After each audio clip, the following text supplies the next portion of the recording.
Yes, so I'm going to talk about a set of techniques that come out of three-dimensional topology called thin position and how they can be applied to the topology of large data sets. And thin position is, you'll notice, it's very different from the homological techniques that you've been talking about. But in the three-dimensional setting, it turns out that thin position is very complementary to homology in the sense that thin position picks up on a lot of things that homology doesn't see, and it also misses a lot of things that homology does see. And so kind of if you want a complete picture of what's going on in 3 dimensions, you really need to combine homology and thin position, well, and a lot of other things. But they sort of, anyway, so it seems like there should be a similar kind of complementary role in the data setting where if you combine ideas or information that you get from persistence homology and thin position, then you can probably get a much better picture. And so I'll talk about that at the very end of the talk. But for now, so here's a 2-dimensional data set, a synthetic 2-dimensional data set. And when you first look at it, I just made this in Illustrator. It's not anything special. But when you first look at it, you probably notice that the data points kind of make three groups of points or clusters, right? There's, so here are the 3 clusters that hopefully you saw, and probably your eye picked those up right away. And so if we want to train a computer to see these 3 clusters, there's a few things we have to take into consideration. So one is that any method should be flexible enough to pick out this top cluster here and the fact that it spreads around the other. So if we wanted to do something like pick out convex sets or convex domains that contain all the points, we'd be in trouble with finding this top cluster. So we need something that's flexible, and that's why we use topology, right?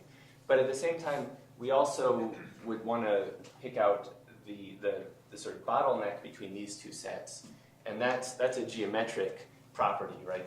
The width or the kind of thickness here is much smaller than the thickness in the other 2 sets, and so topology on its own is not necessarily going to pick that out, and so we want something that's geometric, or we want an algorithm that picks up on that geometry. And so I'll say in a few minutes more about this, but it turns out that 3-dimensional techniques are one very good way of kind of finding techniques that see both topology and geometry, and therefore they seem to be very well suited to this type of problem. So the goal here is to do something very similar to what you guys have been working on persistence homology, that is to take the ideas from the pure topological setting and apply them to data analysis, and then kind of set up an analogy that makes it very easy to pull in these techniques and kind of come up with new data analysis algorithms. So the first step, of course, is kind of standard. We make a graph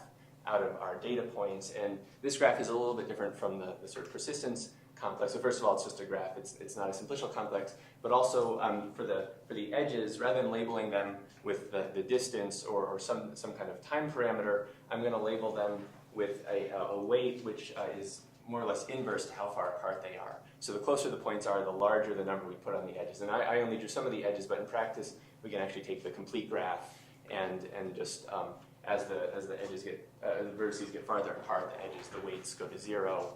And as they get closer, the weights so a common weight is the Gaussian, so even negative distance over some parameter, and that way, as they get really close, the weight goes to 1.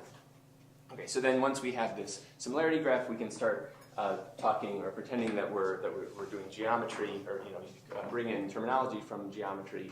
So, for example, if we take a subset, those red points over there, then the boundary of that set is just the edges that go from a red point, any edge that goes from a red point to a black point, and the area of the boundary is just the sum of those weights, right? And so if these points were really close together, then that area would be really high, and if they're very far apart, then that area is small. So it's a little bit maybe counterintuitive, but this turns out to work pretty well. And like I said, this is a sort of classical approach. And then the interior of the set is just a set of all edges where both endpoints are in red vertices. And then we talk about the volume of the set, which is also the sum of the weights. So the fact that one is a volume and one is an area is kind of more terminology. But anyways, once we have area and volume, we can then start really talking about geometry and using ideas like the Cheeger constant. So the Cheeger constant for a set is you look at all partitions into, say, red and blue, and you take the area of the boundary of either of them, they have the same boundary, and then you divide it by the volume of the smaller set. And so in this case, we're going to take the area, the sum of the weights of the purple, and divide it by the sum of the weights of the red, since that's the smaller volume, and we'll get something that's not too big, but for the Cheeger constant, we want to take the smallest, right? And this is not going to be the partition that gives us the smallest Cheeger constant. You guys hopefully see the partition that will give us the smallest Cheeger constant. It's somewhere around here, right? So this has a very small area between the clusters, and the volumes are both very large. And so I don't know which volume is bigger. Can any of you guys count edges really fast? Anyways, so this is going to be the partition that minimizes and therefore achieves the Cheeger constant. So this is really good for balanced clusters. One problem with it is that it doesn't work so well if you have unbalanced clusters. So actually, I'm not sure if this is the Cheeger cut, but this is at least in principle what would happen in a case like this, where you have one small cluster over here and one much larger cluster. The Cheeger constant would kind of tell you to try to balance those out. And so we can all see that the bottleneck here is going to be here, which divides it into, 7 points and however many points are on that side. But the Cheeger constant would probably tell us to cut it somewhere here so that we can balance more evenly. Another issue with the Cheeger constant is it doesn't actually tell you, if you find a partition that has a very low ratio, it doesn't actually tell you that it's a good cluster, because you might just have, you might have a single big cluster, and this is just cutting that cluster in half. So the Cheeger constant on its own doesn't tell you whether you're making a good cut. It's also very hard to actually calculate the partition that achieves the Cheeger constant. There are ways of approximating it, like spectral methods and things like that, but there are examples where those do very badly. So we're going to use, or I'm going to talk about ideas from topology, in particular three-manifold topology. And so, like I said earlier, this turns out to be very well suited to these types of problems that combine topology and geometry.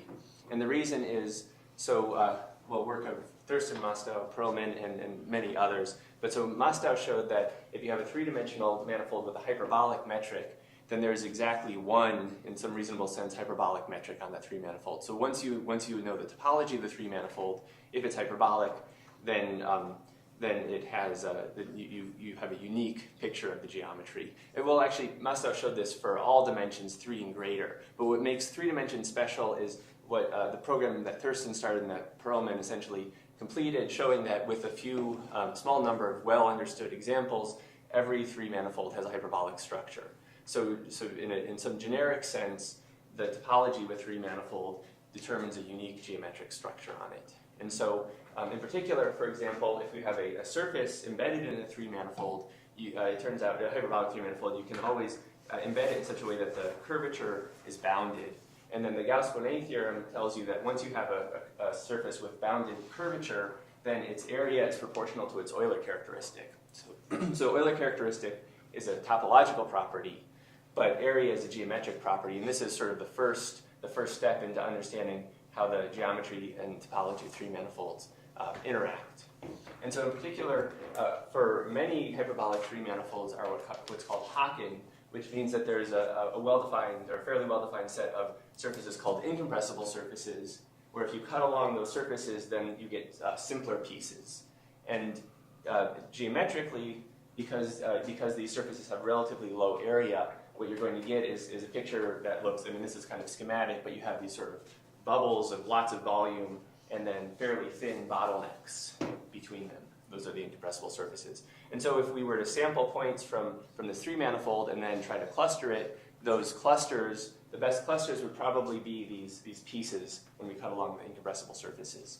So the kind of intuitive picture that you get is that if you want to cut up a data set, if you're a three-manifold topologist like I am, the first thing you might think is, well, we should cut it along incompressible surfaces, because in the three-manifold setting, those give us the bubbles of volume.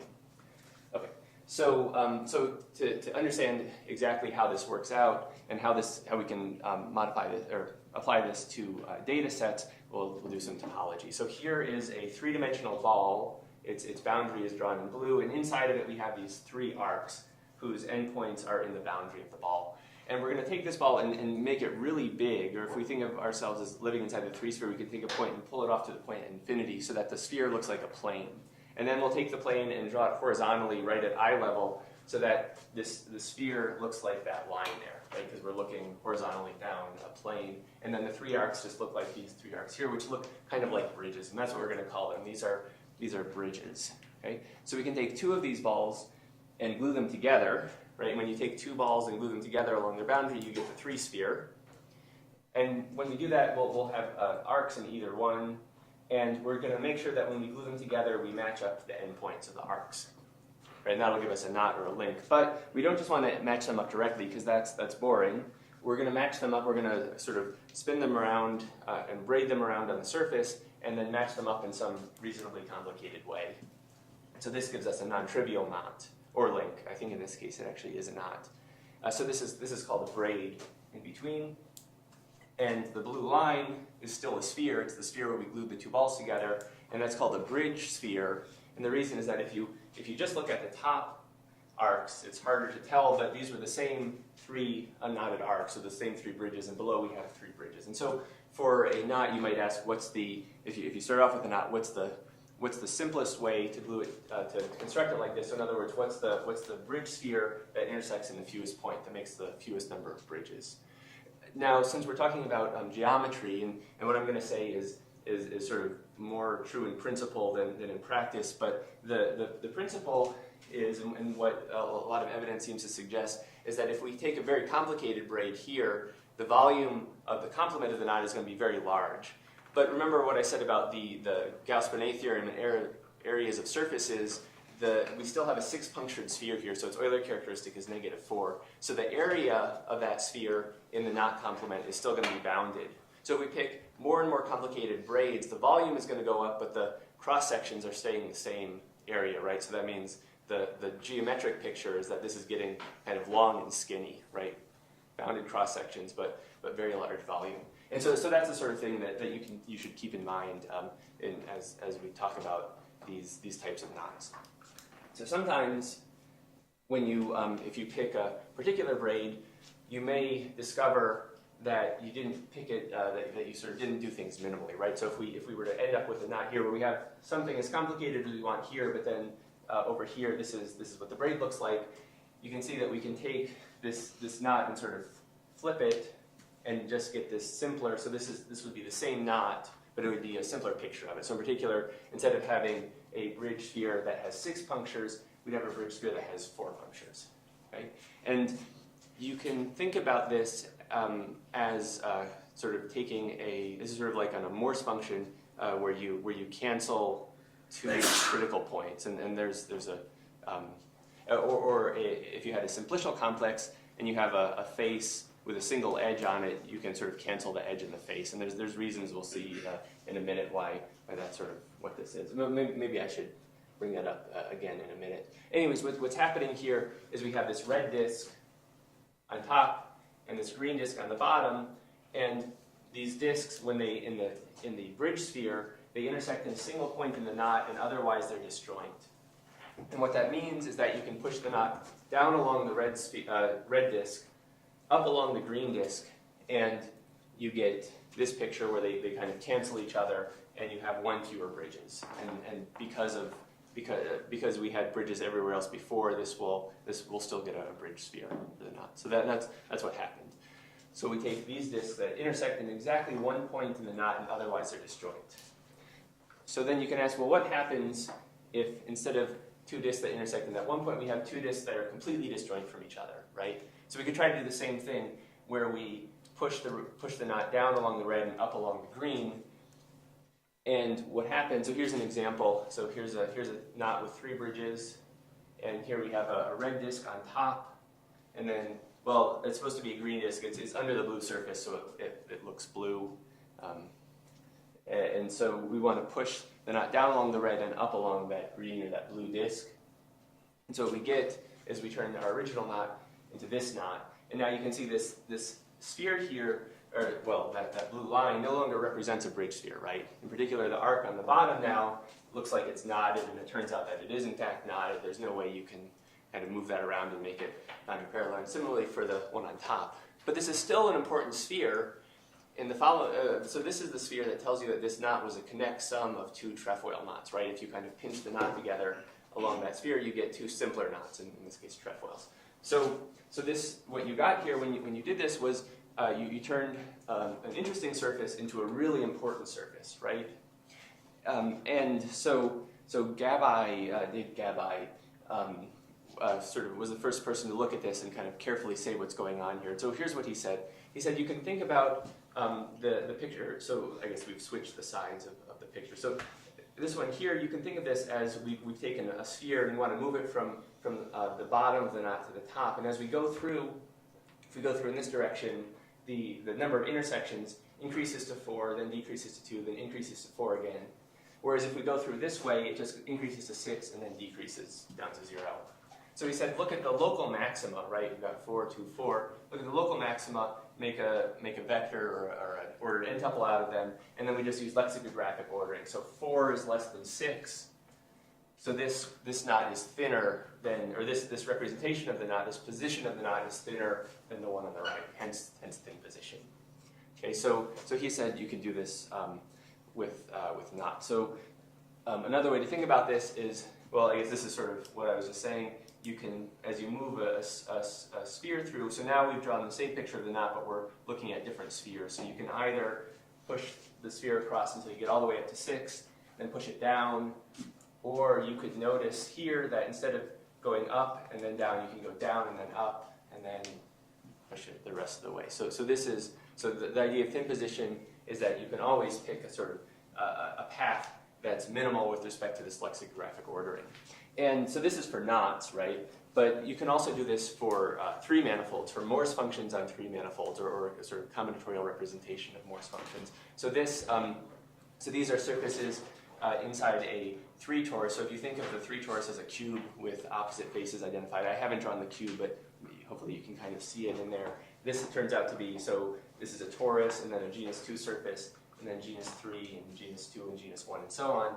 But in the 3 torus, it turns out that in a very similar way, if you look at the critical points of this Morse function, you can rearrange the order of the critical points, sort of like we did with those bridges, and instead go up to genus 2, then down to 1, then 2, and then so on. And this surface here is an incompressible surface. So this is one of these surfaces that in the hyperbolic case gave us the breaks between our clusters.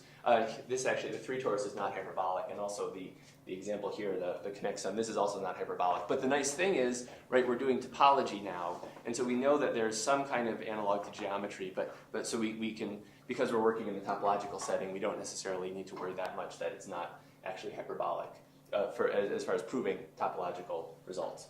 And so Charleman and Thompson showed both in the closed 3 manifold setting with Morse functions, and then Thompson for knots, that if you do this, then the thin surfaces, so that is the local minima, so right, so we have here 4, 2, 4, the local minima where the complexity, the genus, or in this case the number of punctures, goes down and then back up, those are actually incompressible surfaces in general.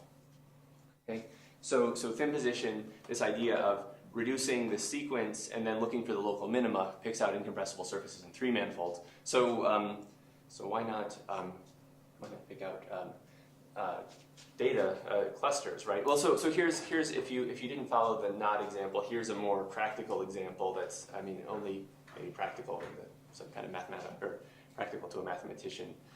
If you ever wanted to say someone asked you to pull a rubber band over a Coke bottle or some other object from one side to the other, right? So you wouldn't pull the rubber band the long way, right? Because that would probably break the rubber band because you're stretching it too far. The more sensible way is to just put it on the top and roll it down and then roll it off the bottom, right? And so this is sort of like picking the thin position of the knot. We want to pick the most efficient way to pull the rubber band from one side of the bottle to the other. Now, once we did this and we found our best path of the rubber band, you might keep track of the tension on the rubber band, and you would notice that, so if we were trying to find the bottlenecks of this bottle, well, first of all, the bottleneck is actually not at the neck of the bottle, it's down here, right? Because this doesn't cut off very much if we were to cut it there. So the bottleneck is down there.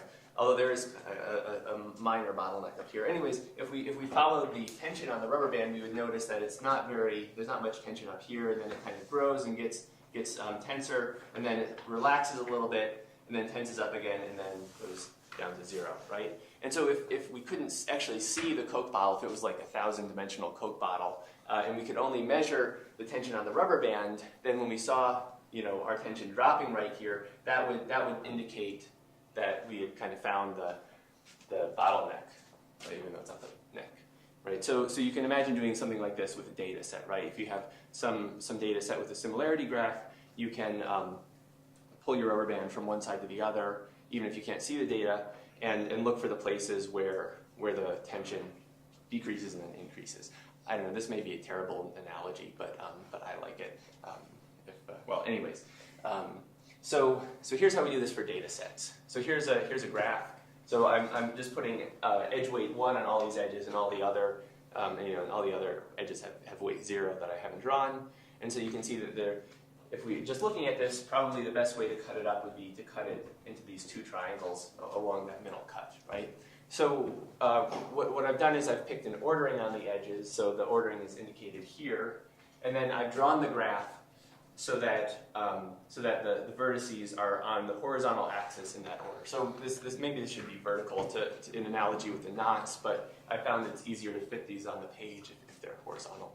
So this is the same graph, just drawn with the vertices in the ordering indicated here. And you can see, and so then the width at each step is just the number of edges that cross, so the number of edges from earlier vertices to later vertices, so the number of edges that have to cross that barrier. And I should mention, even though this is drawn in the graph, we don't actually need the graph to be planar. This is just an abstract kind of representation of the graph. So you can see that the width, the number of edges that cross each point, goes up 2, 3, 4, and then down 3, 2. Okay? But of course, this is so that's not the best way to get across the graph, right?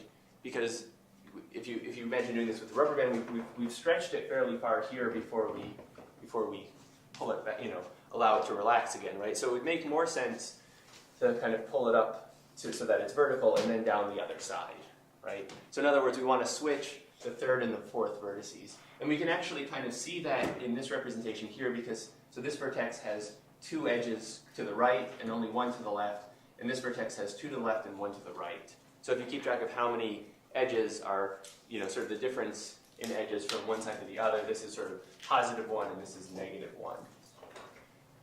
And in fact, that's how the width changes too. Okay, so is that clear? So we want to rearrange those 2 vertices. And so here's what happens when we rearrange those vertices. We get this picture here. So now we've got 1, 2, 3, and then 4, 5, 6. And if you look at the widths in this middle one, the width now goes up to 3, then down to 2, then back up to 3, and down to 2.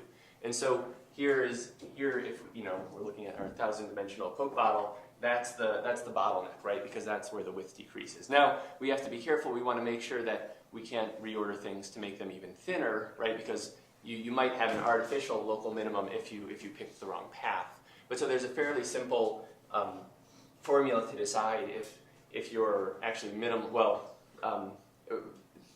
that will tell you that you can definitely decrease by a fairly simple move called a shift, where you just take one vertex and then slide it over and slide everything else to the other side. And so here SIK is the slope, so that's the number of edges from the kth vertex to the first I vertices minus the number of edges to all the remaining vertices. And similarly here, and then AK is just that's the adjacency matrix. So don't worry too much about that. The point is that this formula is fairly easy to calculate. It's very computable, and whenever this is greater than 0, and also I think this slope has to be positive, then there's a move to decrease the graph. So that's something a computer can find and do. And then there's a similar. So that's to shift something to the right. There's a similar formula that tells you when you can shift something to the left. Okay, so I'll say more about it in a second. But the question is, when you found this local minimum, what does it mean, right? And so, for example, switching to a slightly more complicated graph, we might pick this out as our local minimum, and this has the property that if you move any vertex from one side of the cut to the other, the width has to go up, right? So if we move the red as our cluster boundary, if we move that to the blue curve, we go from 3 edges to 1, 2, 3, 4 edges, right? And kind of from a visual inspection, you can hopefully convince yourself that any vertex that we took, even if it was one of these or one of those over there, if we moved it to the other side of the cut, that would increase the width. Okay, so this is now a definition of a cluster that's independent of the ordering, right? This is just about the 2 sets. And so this is what I call a pinch cluster. Well, actually, so that's a lie. The problem is that you could have more complicated situations like this where you can move a lot of vertices back and forth, but without changing the width. But the point of this is that if you wanted to move your rubber band, your cut completely off of the graph altogether, you would have to, at some point, move a vertex across that increases the width, right? In order to get over one of these bulbs at the end, you'd have to increase the width. So we have to pick a slightly more complicated pinch cluster. Don't read that. The point is, like I said, it's that if you move the cut off the end, even though you may be able to move it for a ways without increasing the width, you eventually have to increase the width before you can decrease it. Okay, great. So an ordering is called strongly irreducible if these conditions, so this one and a couple other conditions I mentioned, which I won't, you can look at the preprint if you want the details of that. If these conditions don't hold, then that means that there's no obvious way to decrease the ordering. Now there may be some more large-scale way to decrease it, but this tells you that there's sort of no sort of local ways to decrease it, and so this is kind of the difference between finding a global minimum in the ordering versus finding a local minimum. So this tells you that you're kind of in a local minimum. And then I showed that if you have this and you look at any local minimum in this ordering, so any place where the width goes down and goes back up, then you actually get this pinch cluster, this property that you can't move your rubber band off the set without increasing the width before it decreases. Okay. In practice, though, so this is a made-up graph. This is not from actual data, but if you plot the widths, so you find your strongly irreducible ordering and you plot the widths as you go across. So now this could be a 1,000-dimensional data set, and this is just a representation of the tension on the rubber band. You're going to have lots of local minima, right? And most of these are probably going to be caused by noise or undersampled data or things like that. And so the question is, how do you pick the best place to cut? So I don't know, what do you guys think? Where's the best place to cut this? Is it, hopefully it's obvious, right? Right. So hopefully you said there, right? So what is it about that spot? Well, I mean, it's kind of close to the middle, so this probably would be a good Shiger cut since it's combining the volume, right? But the important thing here is that we have a fairly low minimum and we also have high maxima on either side, right? Whereas, well, so here's the minima, some of the minima and maxima, and so we defined the pinch ratio to be the ratio of for any minimum, it's the ratio that width there divided by the smaller of the 2 widths, of the 2 maximal widths on either side. So this is sort of like the Cheeger constant, that you're dividing the area by some property of either, so the area of the cut by some property of the other 2 components. But here, rather than looking at the volume, we're looking at the width. So in particular, if you had a set with very few vertices, but it was very tightly packed, or it somehow had very large width compared to something that was long and skinny, this would pick out that cut, or at least hopefully it would. Whereas, but it also at the same time, it misses things like this minimum over here you can see is a little bit lower, but when you calculate its pinch ratio, you have to divide by this smaller height here. Yes? You're not, the pinch ratio says nothing about where you are along the left-right axis. That's right, yeah. So all you do is you pick a spot, say pick this one here, and then you look to the left and you find the highest maximum to the left and the highest maximum to the right, and then you divide by the smaller of those 2.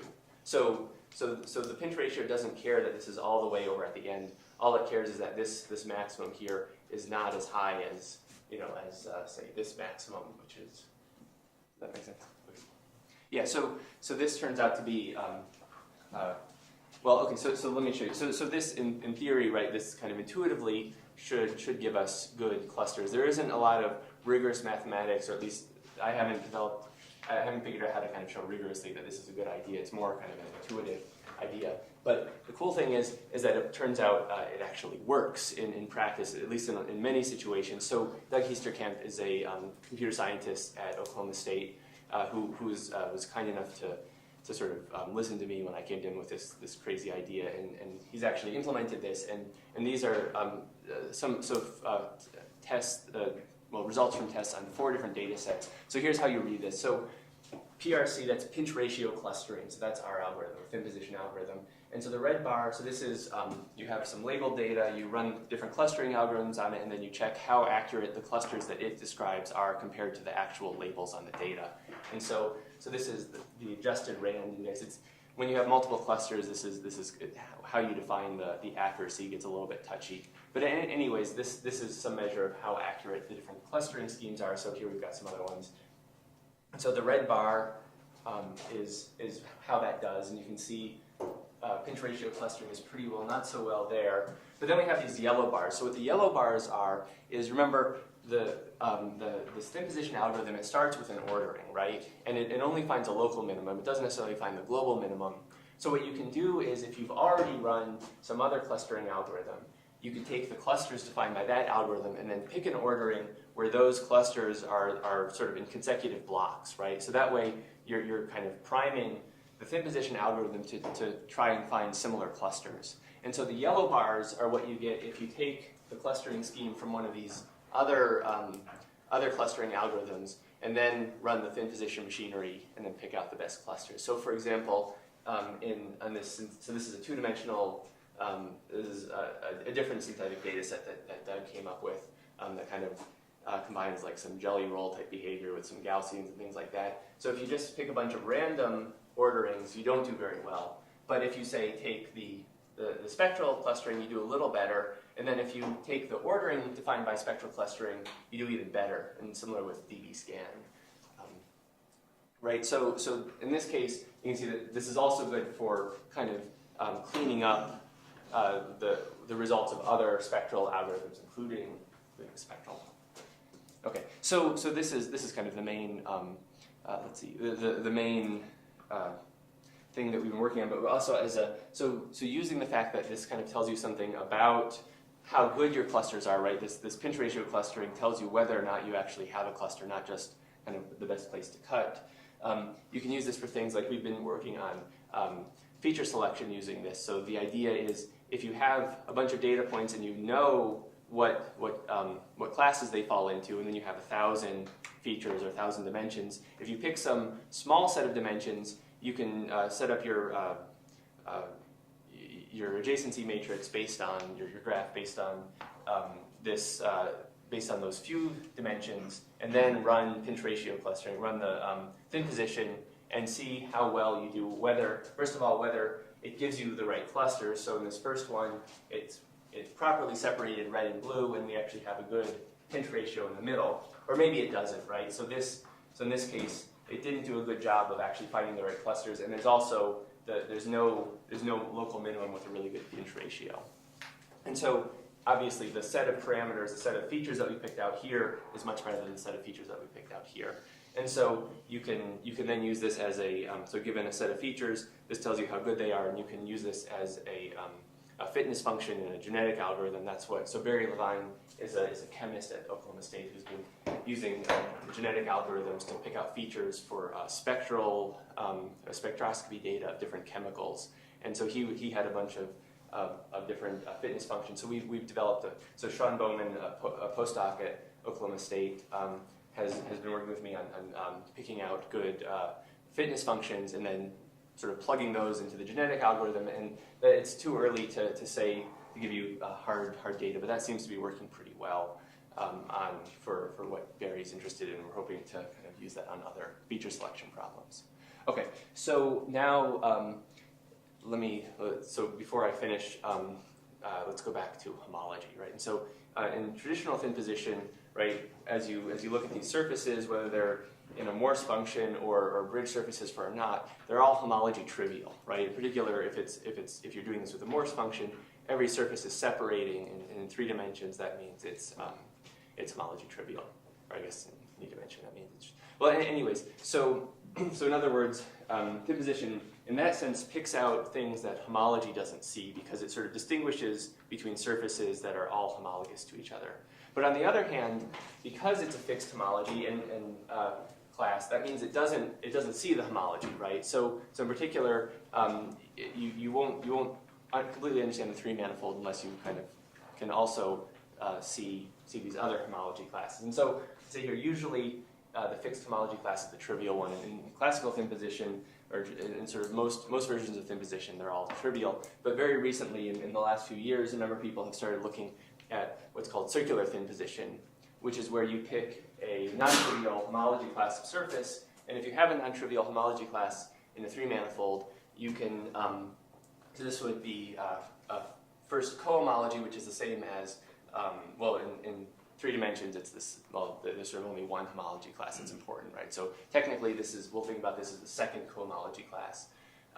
So you can then look at Morse functions from the manifold to a circle, that are in this cohomology class, and you can do a similar thing for those Morse functions where you want to go around the circle and look at how the genus or the Euler characteristic of the surface changes, how it goes up and down. And so now this would pick out kind of clusters that are more in tune with the homology. So in particular, if you just run classical thin position, it'll pick out a bunch of clusters, but it won't tell you how they're arranged, if they form a loop or if they form a straight line or maybe more loops. Whereas here we're starting to get, these are clusters that from the homology perspective, or I mean these are pieces that kind of form a loop, right? And so in the data setting, you might, for example, look at the barcode from the first cohomology, persistent cohomology, pick out a nice long barcode, and then try to use that second or that cohomology class to look at orderings of the vertices, but circular orderings, right? So instead of looking at linear ordering, you look at a kind of a circle of orderings. So anyway, so that's something I think could probably be very fruitful as far as understanding how thin position and homology, persistent homology, interact in the data setting. So on that note, I'll end there.